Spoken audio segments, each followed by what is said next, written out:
భోజనం తర్వాత తీపిగా తిన్నా ఆరోగ్యంగా ఉండాలంటే ఈ హోమ్ మేడ్ సోంపు మిక్స్ తప్పక ట్రై చేయాలి.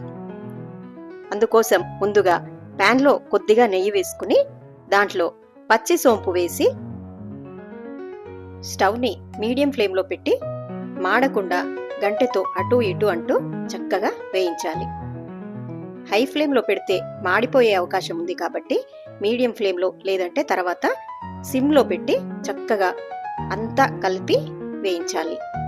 కొద్దిగా రంగు మారిన తర్వాత మనకు మంచి వాసన వస్తుంది. అప్పుడు మంటను ఆపేసి దాంట్లో ఆ వేడిగా ఉన్నప్పుడే కొంచెం మన ఇష్ట ప్రకారం పంచదార, ఆ తర్వాత ధనియా పప్పు వేసి చక్కగా కలిపి చల్లారనివ్వాలి. ఆ తర్వాత ఒక కంటైనర్లోకి తీసుకోవాలి.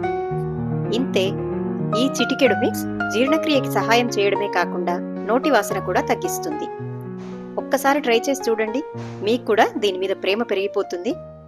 ఇలా ఇంట్లోనే చేసుకుని ప్రతి భోజనం తర్వాత ఒక అర చెంచా తినడం ఒక హెల్దీ హ్యాబిట్గా మార్చేద్దాం.